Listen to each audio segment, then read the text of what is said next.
I cannot read your hand. Yeah, Adele. Adele, but coming to stage, put your hands together for Evil.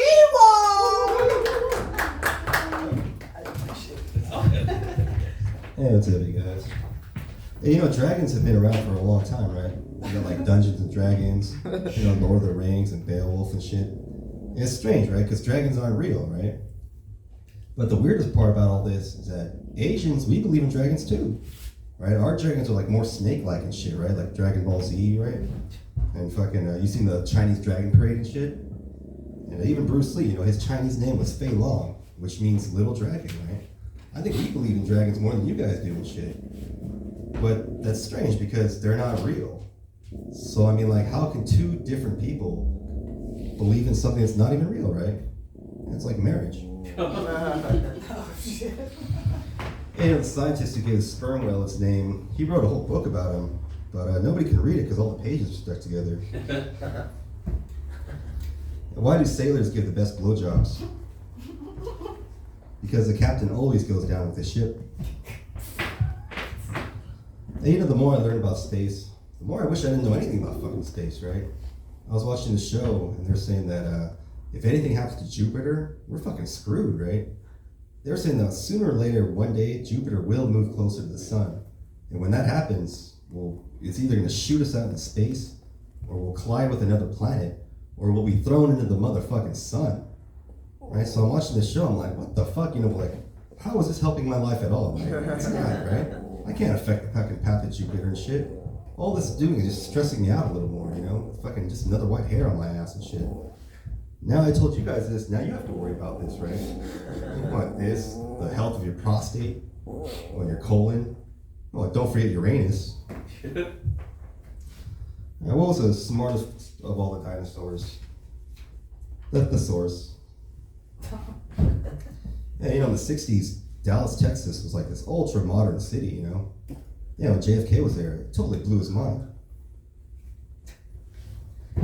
Yeah, I'm a bit of a history nerd, right? But I study a certain subgenre of history, which is like battles and wars in which a weaker force overcame a stronger one, right?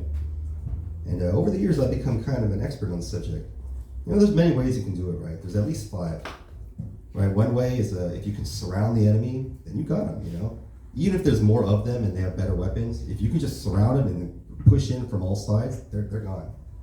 All right, another way is just simply to run away, right? Just run away, right? And as soon as they get tired of chasing you and they stop, then you turn around and hit them as hard as you can at their weakest point. And then you run away again, right? Same thing, run away. And as soon as they get tired of chasing you, do the same thing, you hit them as hard as you can at their weakest point, and then do it again. Anyway, George Washington did that, right? And so did the Viet Cong, But anyway, all these methods, so they're not guaranteed, though. The only one way that is 100% guaranteed where a weaker force will always overtake a stronger one is through marriage.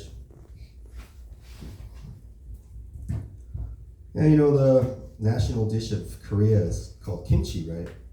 It's just like this pickled cabbage, with chili flakes and stuff. That's it.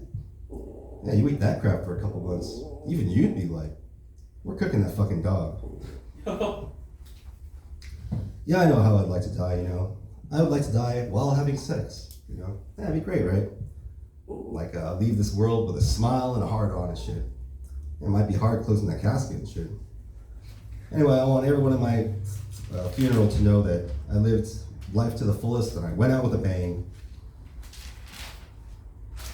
Now, why do people like bananas? Because they're so appealing.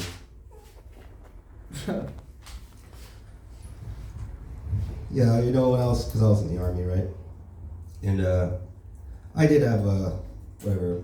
I was never in combat, but I did suffer a little bit of PTSD in training, right? And most of it comes from this one incident, right? I was sitting in the back of this tank, right? And we're rumbling around the road, and I see this Coke can on the side, right? It's like moving towards the edge, right? And then it falls down, and all this Coke's spilling out. So I'm like, oh shit, right? So I pick it up, but then I realize it's not Coke coming out of it. It's fucking tobacco juice spit, you know what I mean? And when I pick it, I see this long line of spit. It's like, yeah, I'm like, I almost fucking just threw it right then and there and shit. And fucking, yeah, it's pretty traumatizing, most soldiers were traumatized by Iraq or Afghanistan. I mean, I was traumatized by Copenhagen. Alright, I guess that's low. Let me do last joke. Yeah, in the army, I learned a lot about myself, you know. I learned that I'm a pussy and stuff. What can I say? You are what you eat.